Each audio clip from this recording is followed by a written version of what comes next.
established, right, in any administration. I mean, the president probably tells you, I want this in it, but then they don't write it. I mean, Obama's even had a dose of reality in it, right? For instance, I looked at this morning, it talks about Al-Qaeda, it talks about a number of Pakistani terrorist groups, it talks about groups in South Asia, it talks about Islamic terrorist groups, although it's careful to only use the word Islam once in the entire thing, because of course we know where Obama was coming on that. And no, I don't think he was a Muslim, but I think he might as well have been, the way he acted in office anyway. But at least it was rooted in reality. You know, they're terrorist groups, and most of them are Muslim, and we're going to talk about how to address that. Trump's was an improvement on that. When his came out in 2018, President Trump's acknowledged much more forthrightly that there is a problem in the world's second largest religion with motivating terrorism. I mean, they hedged it about with terminology I don't particularly like, but they did at least talk about it. And you had a couple of things you could pick apart with Trump's strategy, which was, I think, to make it look like they weren't just picking on Muslim groups, they threw in a couple of others. Like, my favorite was the Nordic resistance movement. So they resisted. Oh, yeah. The Nordic resistance movement is like 12 guys in Norway and Sweden that listen to heavy metal music and, you know, get really drunk and then, you know, go sometimes get in fights with people. But they are listed as a terrorist group. It's the same reason the State Department has, if you look at the State Department list, which I'll come back to in a bit, the State Department list of what are called FTOs, foreign terrorist organizations, has one Jewish group on it. Just so they can say they have a Jewish group on it. You know, it's Maher Kahana's old group. I mean, he's long since gone from here. And he or one of his members, I can't remember who it was, back in the early 90s shot the Israeli prime minister. So, I mean, but they haven't done anything since because there are like 3 of them. It's the same reason. It's like putting the IRA offshoots on the terrorist group because there are, you know, 6 guys in a pub in Dublin with access to a fax machine. They haven't done anything since, you know, the second Reagan administration, but we have to put them on there so we can have some Christian groups on there. Goofiness. But that said, both of those strategies for combating terrorism were rooted in reality. I mean, Trump's obviously, I think, a lot more than Obama's. This one has there is no tethering to reality at all in this thing. You know, you've probably heard about it on the news, right? It's really just a political document. It's 30 pages of political documents. The first page starts out talking about KKK. I don't think the KKK has done anything in this country in, 20 years at least? And there are not solid numbers on what the membership of the KKK is, but the high end I've seen is 8,000 members and the low end is 3,000. And it's just not an active organization anymore. Yes, the KKK has a pretty nefarious history in this country. Remember, of course, it was founded by Democrats after the Civil War. Confederate Democrats after the Civil War founded the KKK. But the first page talks about the KKK, and then it goes into some recent examples of domestic terrorism. And all of them are lumped under the category, quote unquote, the most persistent and lethal threat of domestic terrorism is those who promote the superiority of the white race. Okay, that's a quote. And then the examples are given there are a couple of examples of this. I mean, McVeigh, of course.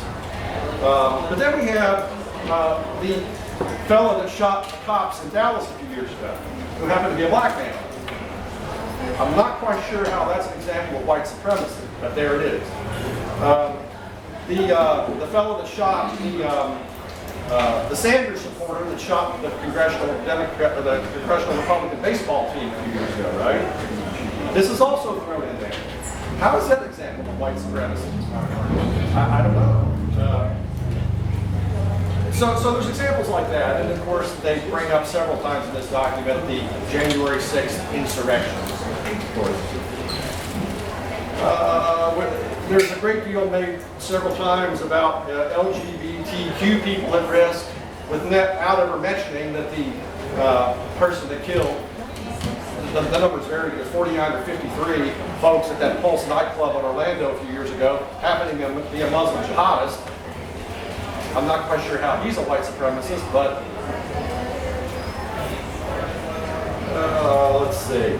People that are mentioned as particularly problematic are those who pursue single-issue ideologies, such as abortion, animal rights, and the so-called incel movement, involuntary celibacy. Right? Well, the animal rights folks tend to be far leftists, environmentalists. So I'm not sure how they're right-wing terrorists, but anyway. Conspiracy theorists are also mentioned as problematic. And then we get a couple of paragraphs about, yes, the First Amendment must be respected, but violence and its incitement are not protected. To which I reply, oh, well then you're going to ban the Quran, right? Probably not. One of the quotes from the document, the definition of domestic terrorism in our law makes no distinction based on political views. But this entire document simply excoriates one side of the political spectrum. So, let's see. We do get that some domestic violent extremists have sought ties to violent extremists overseas, but again, no examples. Because I could list you 27 examples off the top of my head, they would all be Islamic organizations. But that's what's talked about there. The State Department is looking at how to designate groups of this nature as what are called FTOs. Again, I mentioned a moment ago, foreign terrorist organizations. So I don't know, I guess if, I'm a Lutheran, I'm a conservative Lutheran, so I guess the fact that my church is affiliated with other conservative Lutherans around the world would make us a dangerous extremist organization. Because we're against abortion and our church only ordains men, so I guess we're really dangerous. Federal government must take steps to, quote, prevent individuals from being drawn into the grip of domestic terrorism by, quote, reducing the supply and demand of recruitment materials. I'm assuming they're including the Federalist Papers in this. Also, we let this go by without them mentioning this. The federal government's working to reduce access to assault weapons and high-capacity magazines, of course. Although they never mention the fact that the Boulder shooter, back in March, Ahmed Al-Issa, who was, I'm pretty sure, not a white supremacist, used AR-15, but Rob Aaron Long, the kid over here that shot the folks in Woodstock and down at the spas, used 9mm. Now, as a professor, I'm kind of torn on this because I kind of support, I teach at Reinhardt, if you don't know, too. The Homeland Security Department should, quote, enhance media literacy and critical thinking skills so that folks can resist disinformation. Start with the government. That's teaching the government. Of course, we get the part about the Department of Defense must reprogram problematic thinking, and you guys have seen in the news recently, right? General Milley making a complete ass out of himself. A four-star general who doesn't know what the 3/5 clause is about, and then who said that the Department of Defense, the military must work to address white rage. Those of you that have served, like me, know once you get above 06, mostly what happens to you. You're political. Right? This one's a bit scary. Mental health experts must work with law enforcement. So again, pretty soon I think a don't tread on me flag may be considered a sign of mental problems. It might be, I don't know. Several times in this article, in this document, they mention domestic terrorist recruitment material online, but never provide an example. What are you talking about? Again, I'm sort of kidding, but I'm sort of not. Are the Federalist Papers considered domestic extremist terrorist recruitment material? I mean, I'm sure AOC would say they are, if she could read it. Besides the KKK, the only group mentioned specifically in this document as a terrorist group is Al-Qaeda. Mentioned once. Not exactly white supremacists, I don't think. The FBI will increase funding to ensure they have endless investigators and prosecutors needed to thwart domestic terrorism. And I asked myself, as a former Arabic linguist, I wonder how much of that is training in Arabic. I'm be willing to bet zero. Also enhanced training on domestic terrorist iconography, symbology, and phraseology. Again, go back to does that include mega hats, federalists, maybe the Constitution? I don't know. Some of that Constitution is a little iffy now.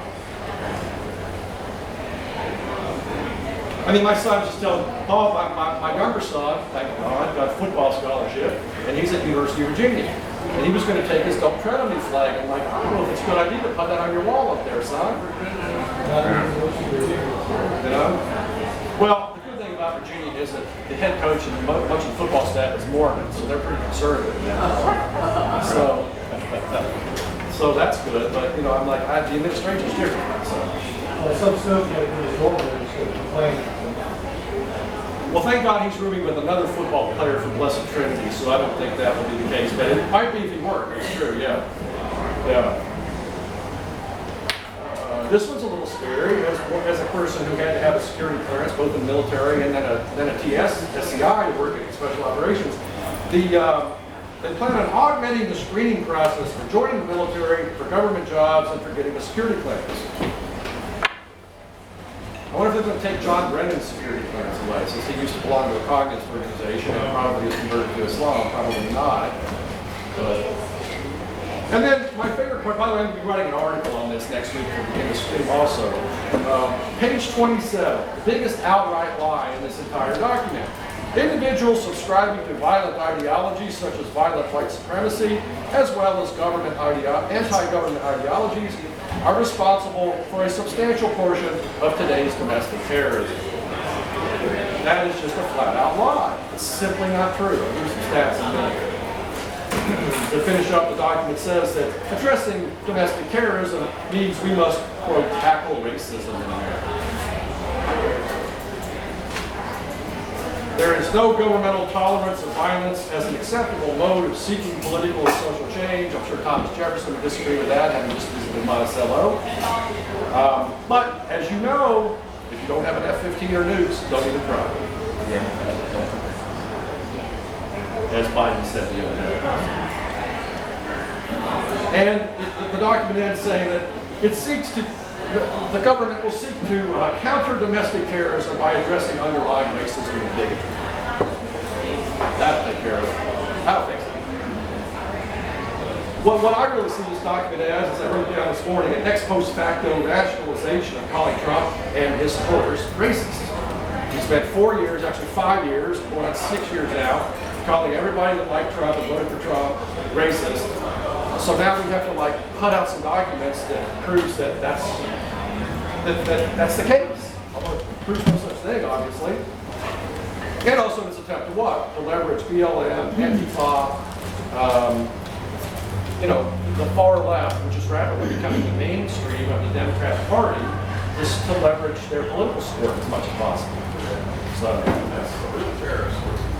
Yeah, if there's a terrorist group in this country, it's Antifa. It's not.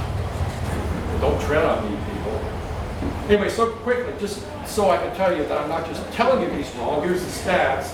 And these are all drawn from articles I've written recently. State Department Foreign Terrorist List. 78% of the groups on that list are Muslim. There is not one white supremacist group. Now, mind you, these are global terrorist groups. Okay? But there's not one, quote-unquote, white supremacist, white terrorist group on the list. Not one.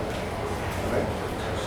The FBI's most wanted list, 92% of the people on the FBI's domestic most wanted list are Muslim.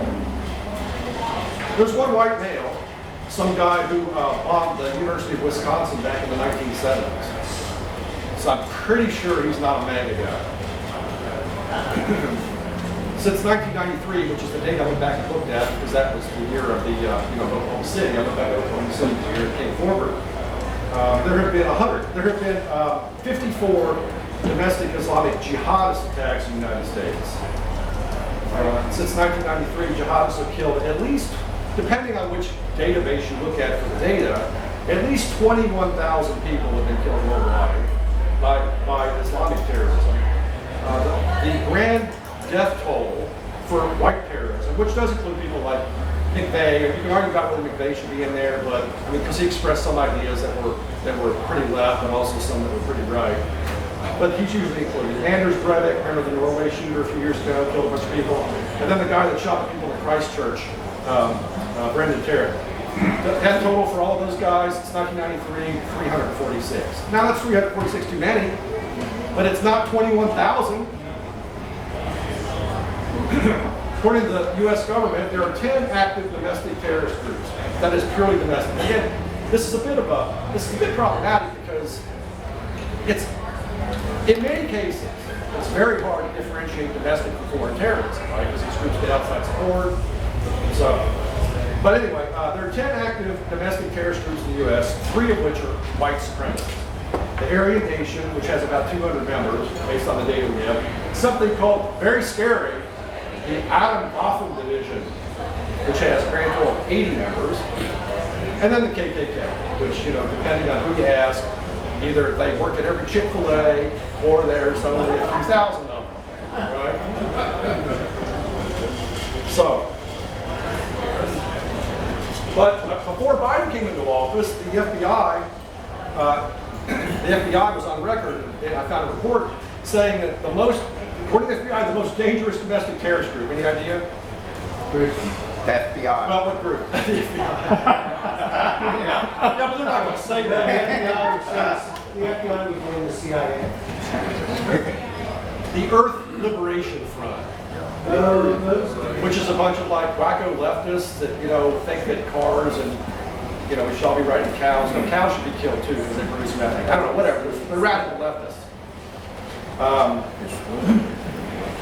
I don't know if that's still up or not, but when I found that last year, it was interesting. Yeah, the Earth Liberation Front is labeled the most dangerous domestic terrorist group, which is, of course, a far left. That's Biden's BLM nomination. She was in it, wasn't she? She like spiked trees. Oh, I She didn't realize was. that. She took immunity so she could rat on her colleague who was spiking the trees. Well, that makes sense. Meanwhile, we have groups like Jamaat al-Fuqra, which I'm sure you've never heard of. There's a reason for that. Jamaat al-Fuqra is a Pakistani-affiliated group, mainly of American black Muslims, that has compounds in something like 20 states. Remember a couple years ago in the news where there was a compound out in New Mexico, and there was a guy from Atlanta, black Muslim guy that went out there. I shouldn't say black Muslim, he's a Muslim who's black. Black Muslim is a different denomination of Islam entirely. But anyway, this guy went out to New Mexico, and they were like training kids to shoot up schools, and they had a compound somewhere in southern New Mexico, I think it was.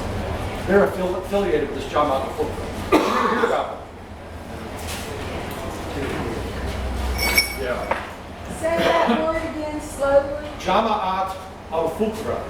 Jamaat-al-Fuqra. In Arabic, it means organization of the poor. Jamaat al-Fuqra. So, according to the Global Terrorism Database, the deadliest terrorist groups in the world: ISIS. Now, Al-Qaeda dropped out. I mean, they got to up their game. They've dropped out. ISIS, Boko Haram in Nigeria, the Taliban, of course, in Afghanistan, and Al-Shabaab in Somalia. Those 4 groups alone last year killed 7,000 people. Indonesia has, but yeah, they have a group on the list referred to that. So. Anyway, so that's the national strategy for countering domestic terrorism, which again, to give Obama credit, Obama's was rooted in reality.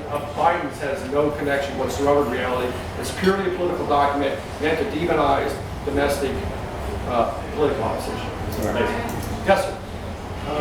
Did they happen to mention the Muslim Brotherhood, which is banned in Egypt? And is the overall view organization of all these Muslim groups? Well, not all. Well, Let me correct you. only As an 9%. Islamic historian, not all of them, but many of them, yes.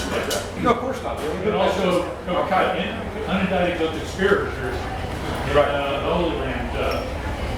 Right. Right. No, of course not. They didn't mention that. Yes, sir. This was good one, document. Yes. In Yes. It's a new phrase, the new way we think that everything's undervalued, which is totally confusion to the rest of the masses, which is where they're trying to put us in place.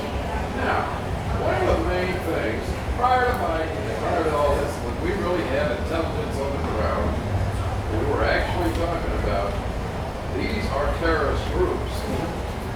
What was the defining factor for that?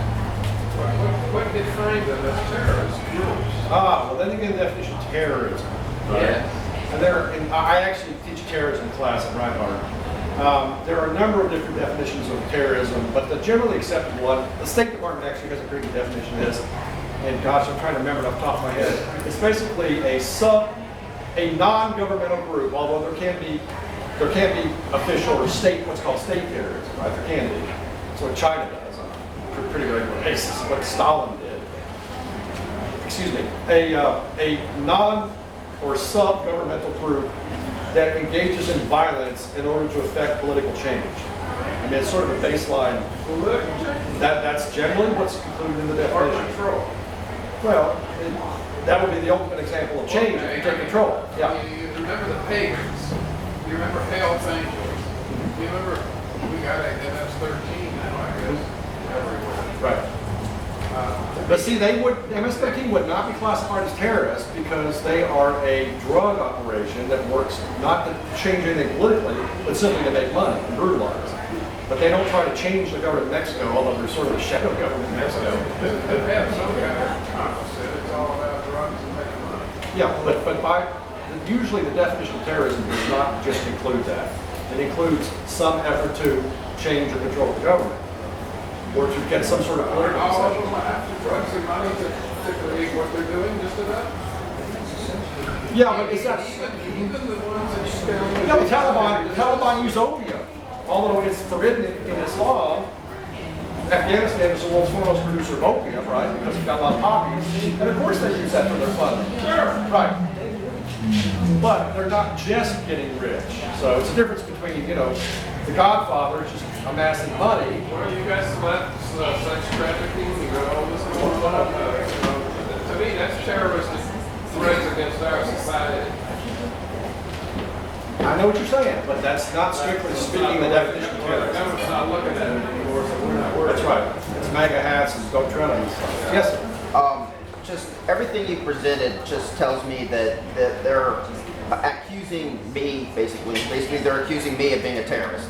And it's me just too. I had a laughing. TS clearance for working for the government. If basically, by their definition, if you belong to a Christian church that doesn't believe that women should be pastors, like you said, or serve in the infantry, then or that gay people should not be allowed to marry, which is a biblical doctrine. Then you're an extremist by that definition. You're an extremist. Now, whether you're a terrorist or not remains to be seen, but you're certainly an extremist. Now, but I noticed one thing you didn't say. Joe Biden gave a eulogy to a KKK member, Robert Byrd. Barack Obama, he pardoned a lady who, unlike January 6th, was the worst attack on the Capitol since the Civil War, who bombed the Capitol, set off a bomb, Susan Rosenberg. She was pardoned by Barack Obama. And Barack Obama was also friends with a person that was on the FBI's most wanted list, Bill Ayers, and his wife, Bernadine Dorn, who also killed, I think they killed people. I don't know if they were associated with that legally. And They they're all a killed people. tenured faculty member somewhere now.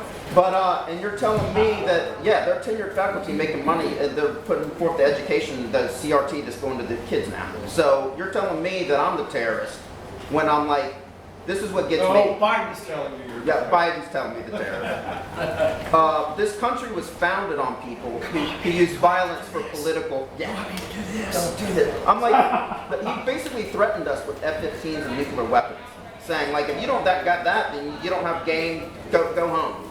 Well, tell that to the Taliban because they just whooped our ass in Afghanistan and we're going home with our tails. Well, that's because we were too busy giving them Muppet videos and trying to change their way of life instead of killing people. Yeah. No, seriously, there was a program to bring Sesame Street. I read an article about this. The Stream, don't forget the Stream. Several years ago, there were some millions of dollars spent, as part of that at least trillion that we spent in Afghanistan, to bring Sesame Street videos to the kids in Afghanistan. Yeah, that worked well. Oh, they should bring the new one over because there's a new Sesame Street with like, what is it, 2 gay dads or something? Yes. Take that to Afghanistan, see how well that flies. I Yes, just ma'am. wanted to comment Yes. about the overall theme of why this was even allowed to start. What was even last one? All this insidious political correctness doctrine. all this stuff. Right, only without any dissent. And I'm just making a comment, I want you to throw it. We took away our tenured teachers. And because of that, they weren't allowed the academic freedom to speak anymore. That has caused reductionism in our country. That has allowed the radical thoughts to take over and try to alleviate any dissent. Please comment. Well, I don't know what you mean by take away tenure. It looks to me like there's an awful lot of tenured leftists. That's the problem. But, Yeah. okay, but how did they get in?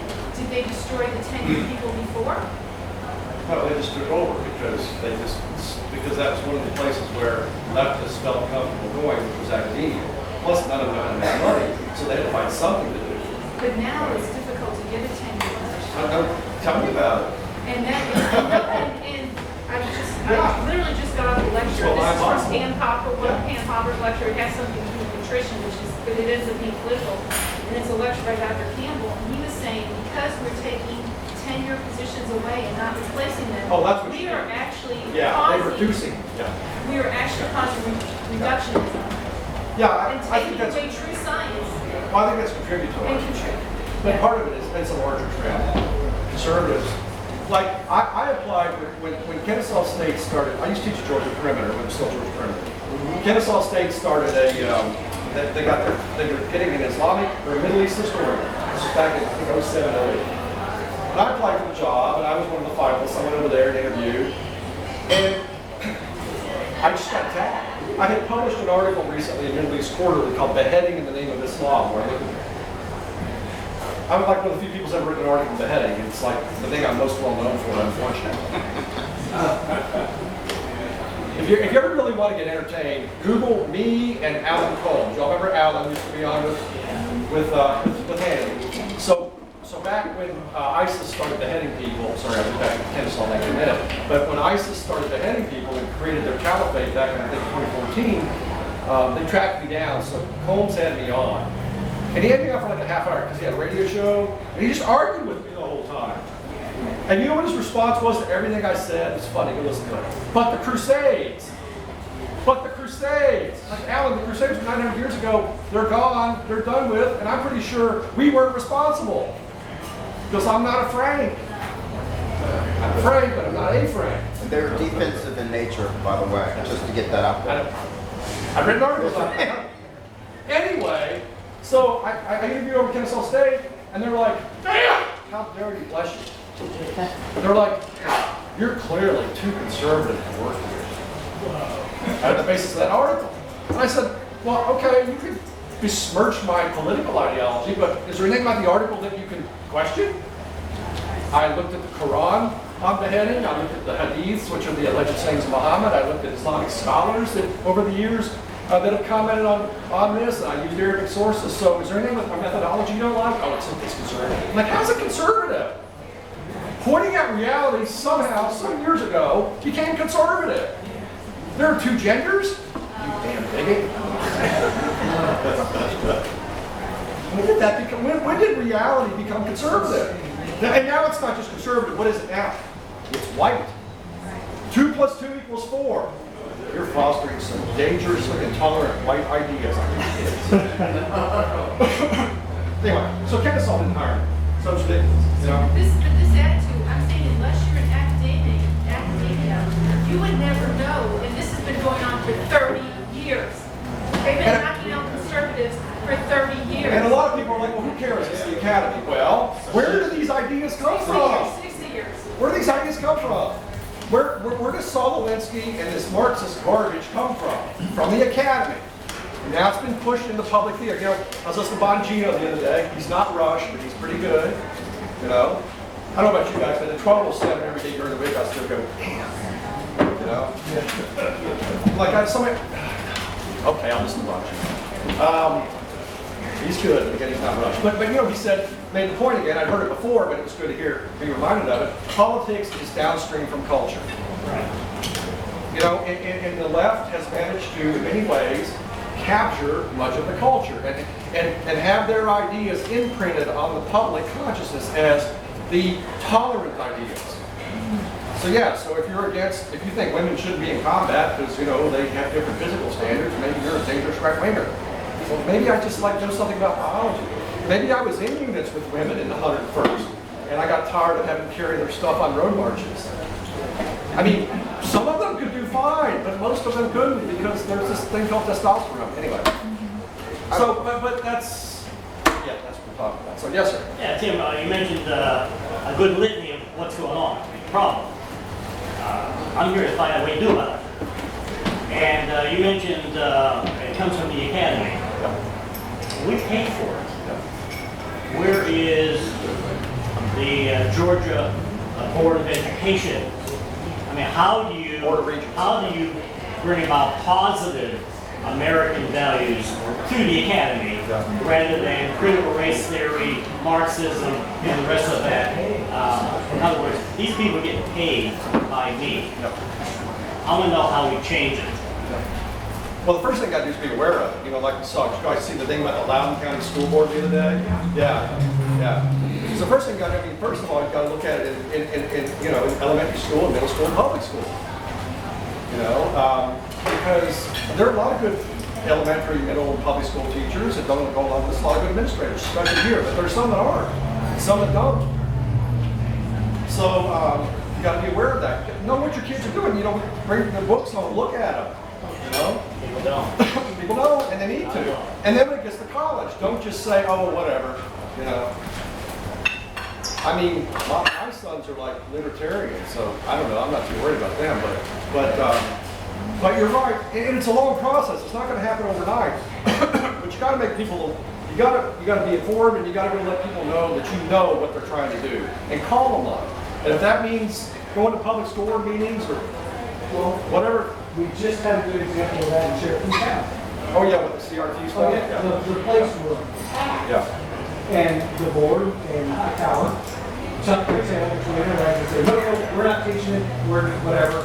And actually had it, the woman that they were bringing to do their inclusion and whatever training, she said, I'm not coming, and she quit. And Hightower was all sad about the next thing to just get rid of him. Because he's promoting this crap. Why? I don't care why. I want him out. Yeah, that's a good point. I don't care why. You gotta go. Because he also said in the same article, we'll just include this teaching in some of the program that they've got going on. So he's not listening to the parents what they want for their children. He's going to give the children what he thinks they should. But he's just not going to do it at this level. He knows better than you. Well, Just ask him. that's what I'm going to do everything I can to get that man out of that job. Yes, sir. Period. Could you speak to the military and the CRT and also the diversity, inclusion, and equity that's going on, and is it a purge of patriots?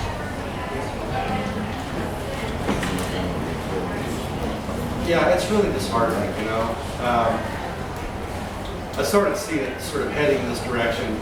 Even back, I worked in special ops 09 to 2014, 2015.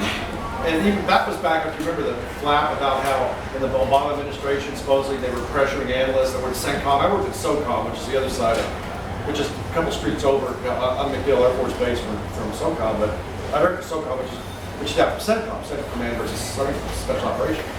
But they had this thing, if you remember the news, where analysts said they were being pressured to downplay ISIS and downplay, some of the Islamic terrorism under Obama because they didn't want to hear it. So you sort of saw it head in that direction back then, but now it's just gotten crazy because, again, it's not just a matter of misapprehending or downright lying about the external threats. Now we're turning it inside and going, wait a minute. Again, seriously, a guy with a "Don't Tread on Me" flag on his wall has to go to some sort of counseling? You guys have seen some of the stuff in the news, right? Some of the secreted out PowerPoints and that sort of thing. And then again, it's just really depressing to me. I mean, you don't get 4 stars on your shoulder without being a pretty smart person. But did you hear Millie the other day say that, you know, the three-fifths clause meant that black Americans were 3/5 of a person? Like, they had nothing to do with that. He actually said Nothing it to was do with that. 3/4. He didn't even get that right. He said it was 3/4. Oh, did he say 3/4? Yeah, it was 3/4. So, nothing to do with it. Well, I think that, and if you've seen some of this, I've seen some accounts both of people I know and then also in the public sphere, that a lot of guys, especially the enlisted guys, are just, what are you talking about? You know? And they're pushing back on it. And I think that they kind of backed off on some of it. A lot of it's become just, yeah, we're going to do this, I think just to keep the Biden administration happy. But it is problematic, and again, I think they were surprised how much pushback they got, not just from outside, but from my understanding, again, from people I know that are still in. They got a lot of pushback from inside. So hopefully it'll die a slow death, let's hope. Yeah. Especially if Congress changes next fall. I'm sorry, go ahead now. You're familiar with Alexander Solzhenitsyn.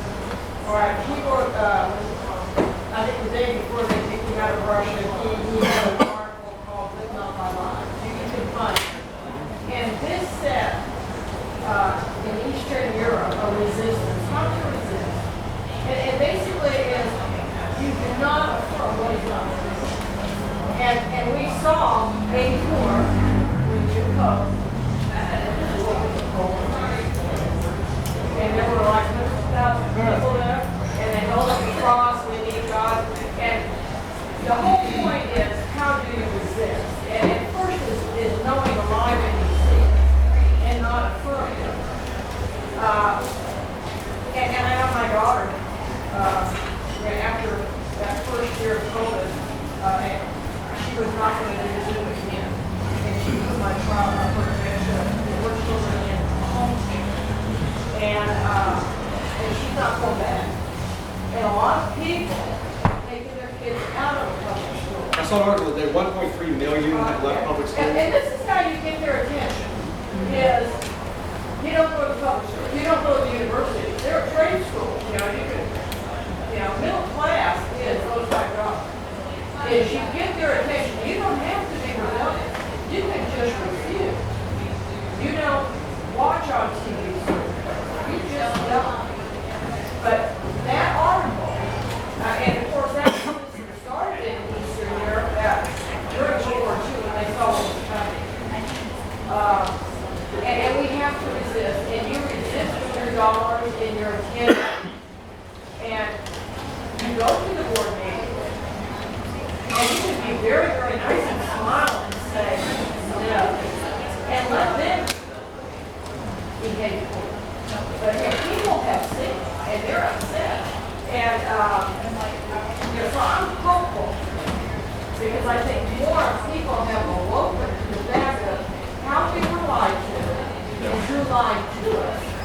I think our perception too is skewed by social media. I don't know, I'm on Twitter, I keep saying I'm going to get off, but it's like,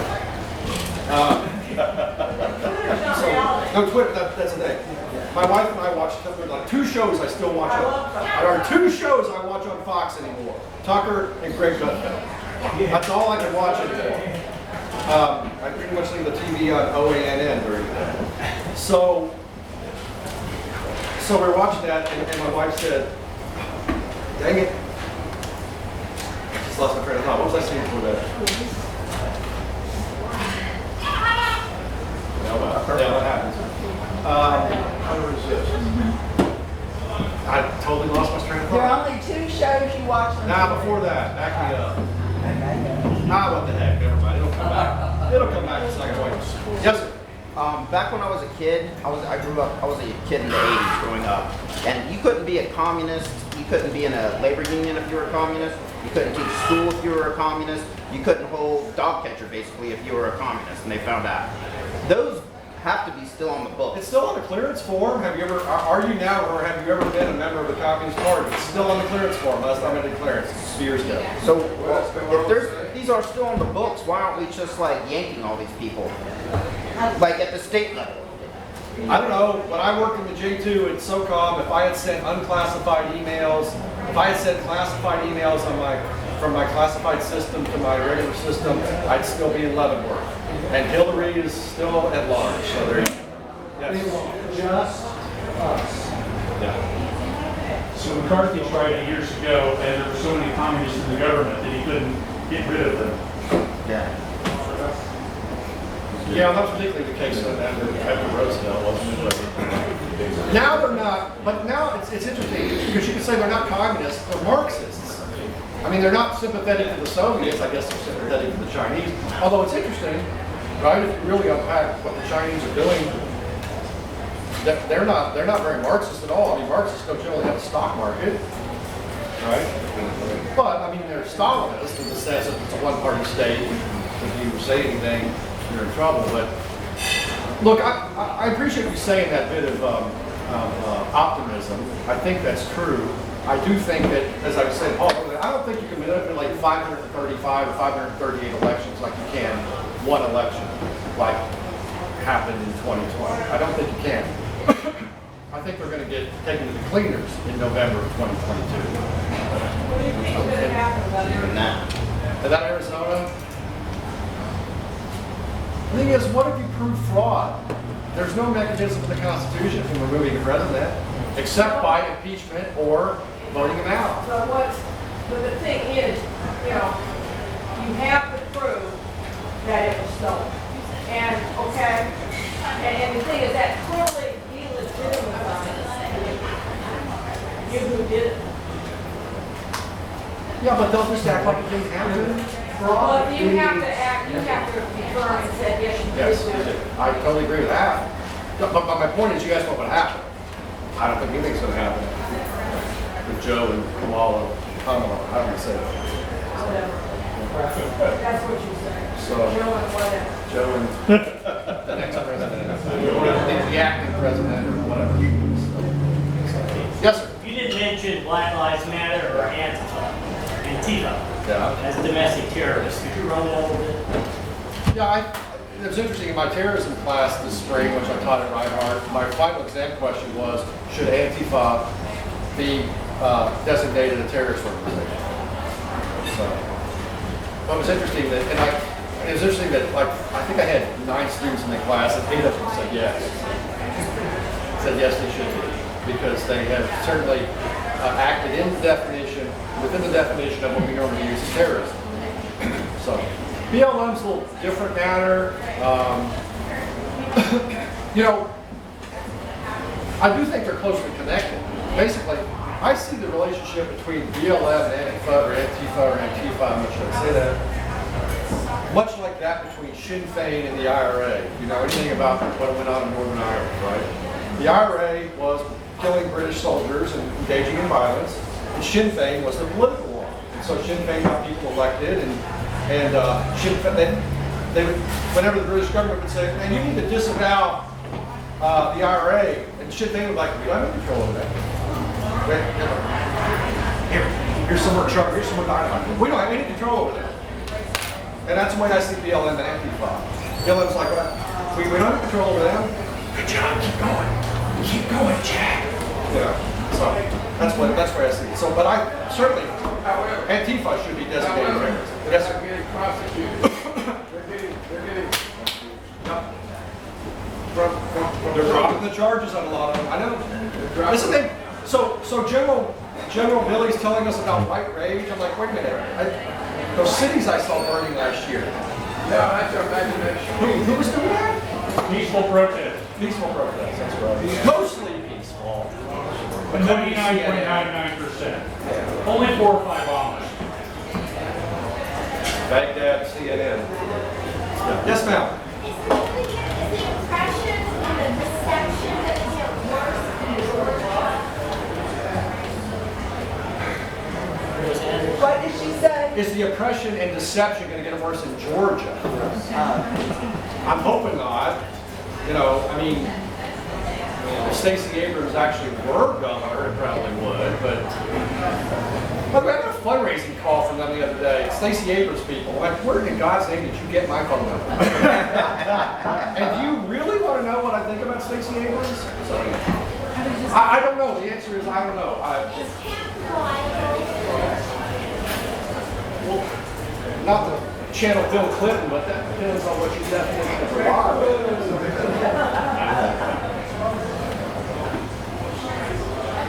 I don't know. I'm sure liking what Vernon's saying, though. Yes, ma'am. No, I just think so much of politics is to keep us confused. And I think we always have to remember the bottom line. What is the bottom line of the globalist agenda? It is to get rid of all religion and have the government, now the world government, not the U.S. government, the world government under control, to control everything. So I'm going to say your litmus test for everything is it trying to wipe out religion? Is it trying to take away American sovereignty? That will keep us non-confused about our nation. Particularly the latter one, because it is true. I'm not sure about the religion thing, although you have a good point, but certainly in terms of the nation state, globalists detest the left. Marxists in particular detest the nation state. They think the nation state was an artificial designation, artificial division, I guess you could say, that Europeans imposed on the rest of the world with colonialism, and they think that it should be done away with. And this has a lot to do, besides with voting, besides with, they think they get voters, why they like to say we should pretend there's no southern border at the United States, right? They don't believe in nation states. So appeals to nationalism, to patriotism, to the AOCs of the world and the Ilhan Omars and such are going to just be useless because they don't see the world the same way we do. The appeal should be to the middle class. Because talk about they want to get rid of religion, but they also have to get rid of the middle class, which is a vast amount of Americans that are watching the news.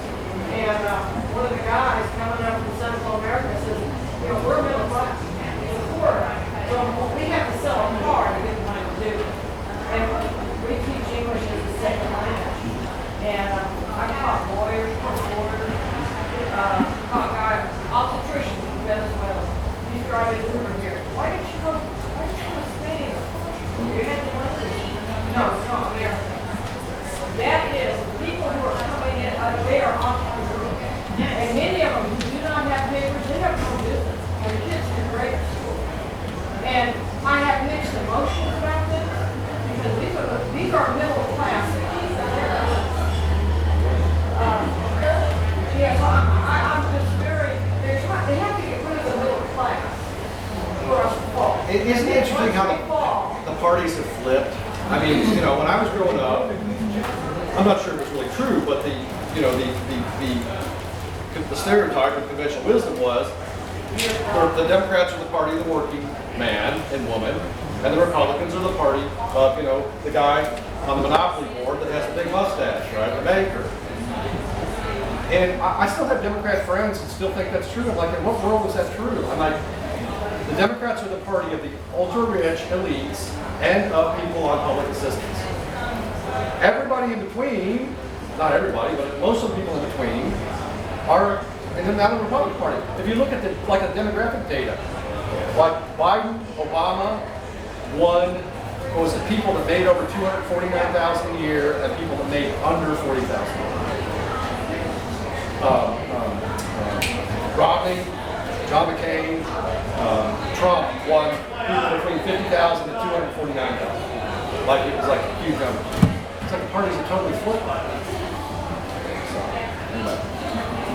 Yes, sir. One comment or question, I'm not sure what it is. When we think about what Frank asked a good question, what do we do about it? And so to me, we have to kind of reflect back on the meeting as a message. And I think all of us here would probably agree that probably our largest enemy is the big tech companies, Facebook, Twitter, even though, So the question is, what's the fracture point? Where do we attack them at? And that's the one place where I see both the Democrats and the Republicans in agreement, and that's antitrust. So that we can use that and attack that without having to take the political side. I disagree with you. I think the Democrats are trying to put in place things that will benefit their trust.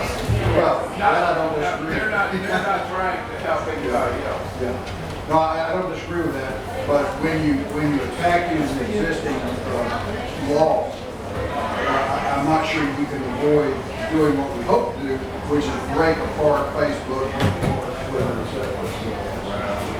Well, we don't see the numbers very often anymore, but when all of this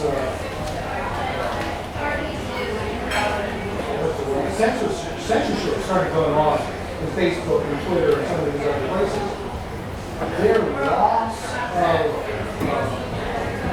viewership was incredible. Their loss of their market cap. Twitter's market cap took a 70% hit. 70% of their market cap went to Twitter. Facebook took a 56% hit. Coke. They started doing all their woke Coke crap, and you're too white for Coke. They took a huge hit. Well, like she said earlier, vote with your dollars. And that's what's happening. People are voting with their dollars. I've started buying And Pepsi. they're fighting back. They're fighting back. When they get, I buy Pepsi, I hate it. I buy it. Same thing. They're voting back with their dollars. And Disney and some of these other major corporations, they're backpedaling. No one's business to try to cut the market. Because it's all about the bottom line. They brought their customer base, they bought into what they thought was reality, which is part of the thing, right? Why they think they're business. I know. Well, that's what I was going to say. Now I remember. Thank you. We were watching Tucker, and my wife goes, "Tucker thinks Twitter is reality." Yeah. And I'm like, "Yeah, that's kind of true because so much of that stuff is like somebody said on Twitter. I'm like, who cares? You know, and I'm on Twitter a lot. By the way, I've tried MeWe and Gab and Parler, and it's just like, I don't, there's just not as many people there. I'm trying, and I'm on all those. But, you know, so. Well, it takes a while to roll up. I mean, Facebook's been in business for 15 years. Is it that long? It's been a long time. Gab's been around for But 5. you remember how Rush used to say that people would say, well, why do all these corporations do all this leftist stuff, right? And Rush would always say, well, it's like protection. It's like they're paying protection money. They're like, okay, don't burn our stores down or don't attack us because, you know, everybody in our commercial's black, you know, or that sort of thing. And so it's a money thing, right? Yeah, but then their stores got burned down. What's that? Then their stores got burned down. Well, some of them did. I mean, Target's in Minneapolis, but they had a big target on them anyway. So, yeah. It disappeared from the media, but Jesse Jackson is a master of squeezing the corporation. That was true, very much. No one sees him lately. Well, Sharpton's kind of taken up that mantle. Yeah, maybe. Where's Jesse? I don't know. Jesse's trying to figure out Yeah. So, anyway. Yes, ma'am. I love Rush. If everybody knows, you can get it on 106 Street, FM. Didn't know that. Yes, it's really good. It's Yeah. got this little spot on it. It's Renee Aiken and CIA guy. It's really good. Bongino, we were talking about Bongino earlier. No. CIA guy. Oh, yeah, I know who you're talking about. Buck Sexton. But, Buck Sexton, yeah. Yeah, he's good. so it's on for noon and so it's really good. I don't know, listening to Rush, like canned Rush, would kind of make me sad, though, you know? Yeah. Anyway. All right, I'm done. Thank you, guys.